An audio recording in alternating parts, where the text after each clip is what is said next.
دیکھیے قیصر، اگر کوئی شخص نماز پڑھا رہا ہے اور نماز کے اندر تین چیزیں ہیں، ایک یہ فرض، نماز میں 6 فرائض ہیں، تکبیر تحریمہ فرض ہے، قیام فرض ہے، قرات فرض ہے، رکوع فرض ہے، سجدہ فرض ہے، اور آخری قاعدے میں بقدر تشہد بیٹھنا یہ فرض ہے۔ پھر نماز میں واجبات ہیں،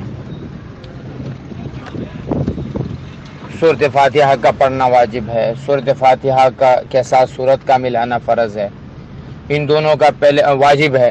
ان دونوں کا پہلی 2 رکعتوں میں پڑھنا یہ واجب ہے، سورۃ فاتحہ کو سورت سے پہلے پڑھنا واجب ہے، قوما یعنی رکوع اور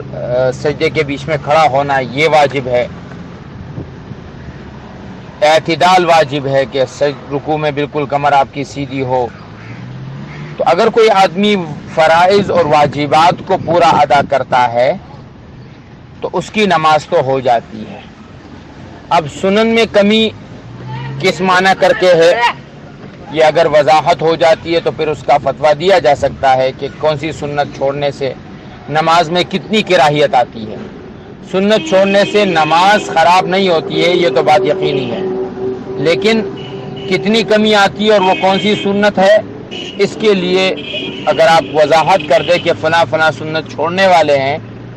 لیکن بہرحال اگر کوئی آدمی سنت چھوڑ رہا ہے اور وہ نماز میں فرائض اور واجبات کو ادا کر رہا ہے تو اس شخص کے پیچھے نماز پڑھنا اکیلے نماز پڑھنے سے بہتر ہے۔